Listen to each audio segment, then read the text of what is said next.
Imagine-se abrindo um antigo pergaminho escondido nas profundezas do tempo, um manuscrito coberto de poeira que promete revelar segredos há muito enterrados. O que você está prestes a descobrir não são apenas histórias esquecidas, mas verdades poderosas que a Igreja tentou silenciar. Estes são os apócrifos, livros banidos, rejeitados e considerados perigosos. O que eles contêm? Por que eram tão ameaçadores ao ponto de serem excluídos da Bíblia? Prepare-se para uma jornada cheia de mistérios e revelações, onde segredos esquecidos podem mudar sua visão sobre a fé e a história da Igreja. Antes de entrarmos neste universo de enigmas, peço que curta este vídeo, compartilhe com aqueles que você ama e inscreva-se no canal. Agora, vamos mergulhar juntos nos mistérios dos apócrifos e descobrir por que eles foram considerados tão perigosos. O que são os apócrifos? Os apócrifos são uma coleção de textos religiosos que ficaram fora do cânon bíblico oficial. Eles incluem evangelhos, cartas, visões e até livros proféticos que, em alguns casos, foram amplamente lidos e venerados por diversas comunidades cristãs antigas. Entre os mais conhecidos estão o Evangelho de Tomé, o Evangelho de Judas, o Evangelho de Maria Madalena, o livro de Enoque e o Apocalipse de Pedro. Mas o que realmente torna esses textos fascinantes é o que eles revelam, uma versão do cristianismo que desafia a narrativa oficial. Esses livros, que muitas vezes apresentam uma perspectiva alternativa sobre a vida e os ensinamentos de Jesus, foram escritos por comunidades cristãs entre os séculos I e III depois de Cristo. Na época, o cristianismo ainda estava em formação e havia uma grande diversidade de crenças. Muitas dessas comunidades tinham visões distintas sobre quem Jesus era, sua missão e o caminho para a salvação. Essa diversidade de ideias e doutrinas foi o que gerou grande controvérsia, levando à exclusão de certos textos. O Evangelho de Tomé, por exemplo, não se concentra nos milagres ou na crucificação de Jesus.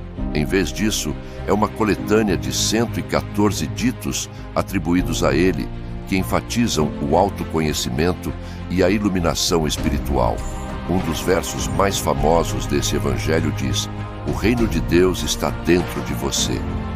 Isso propunha uma abordagem mais introspectiva da fé, onde o caminho para a salvação não estava apenas em seguir os ensinamentos de Jesus, mas em descobrir a divindade dentro de si mesmo. Outro texto fascinante é o Evangelho de Judas, que inverte completamente a visão tradicional sobre Judas Iscariotes. Em vez de ser o traidor, Judas é retratado como o discípulo mais próximo de Jesus, escolhido para entregar seu mestre como parte de um plano divino. Essa interpretação ousada coloca Judas em um papel de destaque na salvação da humanidade, algo que contraria a narrativa aceita pela Igreja.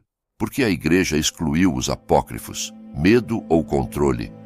A exclusão dos apócrifos não foi apenas uma questão de quais textos eram verdadeiros ou falsos, mas uma batalha pelo controle e pela formação da identidade do cristianismo. Nos primeiros séculos da era cristã, não havia uma única Bíblia consolidada. Havia muitos textos circulando, e cada comunidade cristã seguia seus próprios evangelhos e ensinamentos. Havia também uma luta para determinar qual interpretação da fé cristã seria dominante.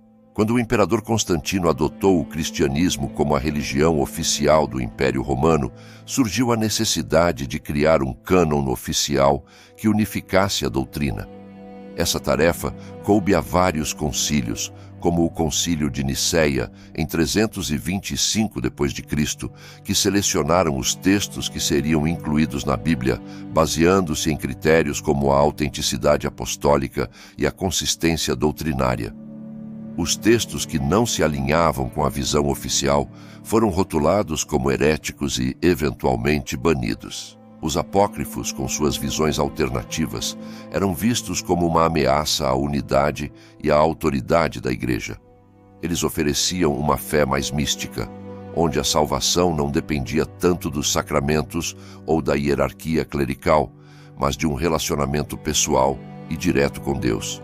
Se esses textos tivessem sido amplamente aceitos, a Igreja teria perdido parte de seu poder centralizado, já que muitos apócrifos sugerem que a verdadeira revelação não vem de fora, mas de dentro.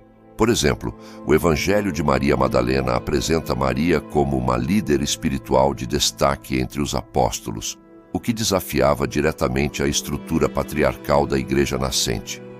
O Evangelho de Pedro, por sua vez, contém uma versão da ressurreição de Jesus, que difere significativamente dos evangelhos canônicos, com um Cristo mais glorioso e sobrenatural, o que colocava em risco a narrativa simples e linear dos evangelhos aceitos. Além disso, muitos apócrifos continham ideias que beiravam o gnosticismo, uma corrente de pensamento que pregava que a salvação vinha pelo conhecimento secreto, gnose, e que o mundo material era obra de um Deus inferior.